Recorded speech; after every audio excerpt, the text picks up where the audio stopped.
ഗുരുവായൂരപ്പന്റെ ഓരോരോ ലീലാവിലാസങ്ങള് കേൾക്കാൻ കഴിയുന്നത് തന്നെ മഹാഭാഗ്യമായിട്ടാണ് കരുതുന്നത്. ഓരോരുത്തർക്കുണ്ടായ ഓരോരോ അനുഭവങ്ങള് കേൾക്കുമ്പോൾ തന്നെ മനസ്സിന് എന്തെന്നില്ലാത്തൊരു കുളിർമ. എനിക്കറിയാൻ കഴിഞ്ഞ പലർക്കുണ്ടായ അനുഭവങ്ങളും അത് നിങ്ങളിലേക്കും പങ്കുവയ്ക്കണമെന്ന് എനിക്ക് തോന്നി. അത് എന്റെ വലിയ മഹാഭാഗ്യമായിട്ട് ഞാൻ കാണുന്നു.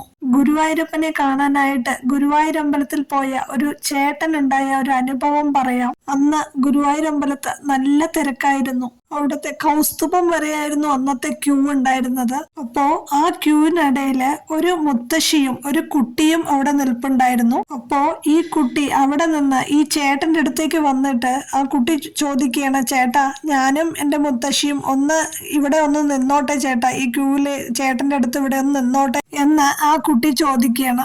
ഈ ചേട്ടന്റെ എത്രയോ പിന്നിലായിരുന്നു ഈ മുത്തശ്ശിയും ഈ കുട്ടിയും ഉണ്ടായിരുന്നതേ. ചേട്ടനാണെങ്കില് കുറച്ചു മുന്നിലാണല്ലോ നിന്നിരുന്നത്. അതുകൊണ്ടാണ് ചേട്ടന്റെ അടുത്ത് വന്ന് നിന്നോട്ടെ എന്ന് ആ കുട്ടി ചോദിച്ചത്. അപ്പോ ഈ ചേട്ടൻ പറഞ്ഞു, എനിക്ക് കുഴപ്പമില്ല, പക്ഷെ എന്റെ പിന്നിൽ നിൽക്കുന്നവർക്ക് അത് ഒരു പ്രശ്നമായാലോ, അതുകൊണ്ട് എനിക്കൊന്നും പറയാൻ കഴിയില്ല എന്ന് ഈ ചേട്ടൻ പറഞ്ഞു.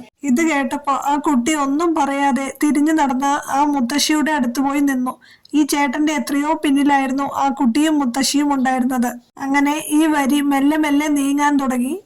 അങ്ങനെ ഈ ചേട്ടൻ ശ്രീകോവിലിനകത്തേക്ക് കടന്നു, ഗുരുവായൂരപ്പന്റെ അടുത്തേക്ക് എത്തി. അങ്ങനെ ഇദ്ദേഹം തൊഴുന്ന സമയത്ത് ആ കുട്ടി ഇദ്ദേഹത്തിന്റെ അടുത്തേക്ക് എത്തി. അങ്ങനെ ഈ കുട്ടി അടുത്തു വന്ന് ചേട്ടനെ തൊട്ട് വിളിച്ചിട്ട് പറയുകയാണ്, ചേട്ടാ, ഞാൻ ഇവിടേക്ക് എത്തി കേട്ടോ. അപ്പോ ഇയാൾ ആകെ തരിച്ചുപോയി. കാരണം ഇയാളുടെ എത്രയോ പിന്നിലായിരുന്നു ആ കുട്ടിയും മുത്തശ്ശിയും ഉണ്ടായിരുന്നത്. ഇത്രയും പെട്ടെന്ന് ഈ കുട്ടി എങ്ങനെ ഇവിടെ എത്തി? അയാള് അത്ഭുതത്തോടെ ആ കുട്ടിയെ നോക്കി ഒന്ന് ചിരിക്കുകയല്ലാതെ ഒന്നും പറയാതെ അങ്ങനെ തൊഴുത് അയാള് പുറത്തേക്ക് ഇറങ്ങി. അങ്ങനെ പുറത്തിറങ്ങിയിട്ട് അമ്പലത്തിന്റെ വടക്കേ ഭാഗത്ത് ഒരു ഹോട്ടൽ ഉണ്ടായിരുന്നു. അപ്പോ അദ്ദേഹം അവിടെ പോയി ഒരു ചായ കുടിച്ചിട്ട് വരാമെന്ന് പറഞ്ഞ് അദ്ദേഹം അവിടെ ചായ കുടിക്കാനായിട്ട് പോയി. അപ്പോ ഇദ്ദേഹത്തിന്റെ ടേബിളിന്റെ ഓപ്പോസിറ്റ് സൈഡിലെ ടേബിളില് ഈ കുട്ടിയുടെ കൂടെയുള്ള മുത്തശ്ശി ഉണ്ടായിരുന്നു.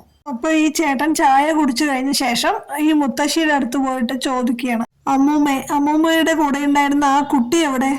അപ്പൊ മുത്തശ്ശി തിരിച്ച് ഇങ്ങോട്ട് ചോദിക്കുക, എന്റെ കൂടെ കുട്ടിയോ? എന്റെ കൂടെ ആരും ഇല്ലല്ലോ, ഞാൻ തനിച്ചാണല്ലോ വന്നത്.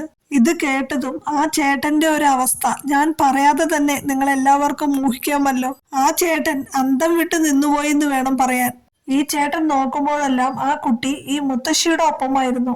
എന്നിട്ട് ഈ ചേട്ടനോട് എന്നെയും എന്റെ മുത്തശ്ശിയെയും ഇവിടെ ഈ ക്യൂവിൽ നിർത്തുക എന്നും കൂടി ചോദിച്ചതാണ്. ഇപ്പൊ ആ മുത്തശ്ശി പറയണു, ഞാൻ തനിച്ചാണ് വന്നത്, എന്റെ കൂടെ ആരും ഇല്ല എന്ന്.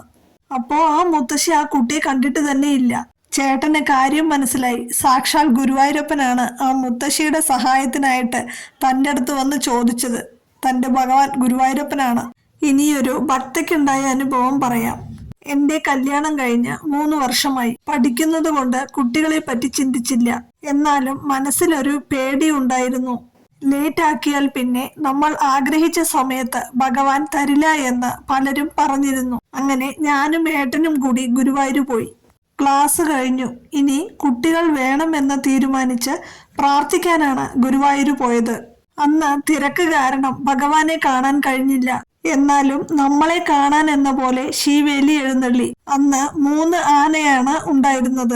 ഞാൻ ഭഗവാന്റെ വിഗ്രഹത്തോട് നോക്കി പറഞ്ഞു, ഭഗവാനെ, ഞങ്ങളെ പരീക്ഷിക്കരുത്. മറ്റുള്ളവരെയൊക്കെ പോലെ ജീവിതം ആഘോഷിക്കാൻ വേണ്ടി കുഞ്ഞിനെ വേണ്ടാന്ന് വെച്ചതല്ല, ഒരു ലക്ഷ്യം സാധിക്കാൻ വേണ്ടി മാത്രമായിരുന്നു. ഇനി ഒരു കുഞ്ഞിനെ തരാൻ നീ അനുഗ്രഹിക്കണേ എന്ന് പറഞ്ഞപ്പോ ആ ആന എന്നെ നോക്കി എന്റെ സംസാരം കേട്ടതെന്ന പോലെ.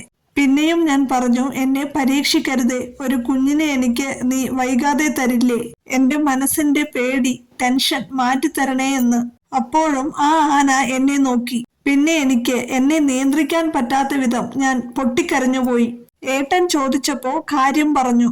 നമുക്ക് ഒരു കുഞ്ഞിനെ വൈകാതെ ഭഗവാൻ തരും എന്ന് എന്നോട് ആരോ പറയുന്നത് പോലെ എനിക്ക് തോന്നി. അന്നത്തെ പോലെ ഞാൻ ഒരിക്കലും കരഞ്ഞിട്ടുണ്ടാവില്ല. എന്തെന്നില്ലാതെ കണ്ണ് നിറയുകയായിരുന്നു. പറഞ്ഞതുപോലെ തന്നെ എനിക്ക് വിശേഷമായി. നവംബറിലായിരുന്നു ഞങ്ങൾ പോയത്. ഡിസംബറില് എനിക്ക് വിശേഷമായി. ജനുവരിയില് കാണിച്ചപ്പോൾ 1.5 മാസം പ്രഗ്നന്റ് ആണെന്ന് പറഞ്ഞു.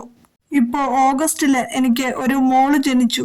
ഗുരുവായൂരപ്പൻ ഓരോരുത്തരുടെ ജീവിതത്തിലും പലതരം അത്ഭുതങ്ങളും കാണിക്കാറുണ്ട് എന്ന് നമ്മൾ പറയണ കേട്ടിട്ടല്ലേ ഉള്ളൂ. ഇതൊക്കെ കേൾക്കുമ്പോൾ എന്റെ കണ്ണ നീ എല്ലാവരെയും കാത്തുകൊള്ളണേ ഭഗവാനെ. എല്ലാവർക്കും താങ്ങും തണലുമായി എന്നും കൂടെ ഉണ്ടാകണേ. ഒരുപാട് പരീക്ഷണങ്ങൾ തന്നാലും അതിൽ നിന്നെല്ലാം ഞങ്ങളെ കൈപിടിച്ചുയർത്തണേ എന്റെ കൃഷ്ണ.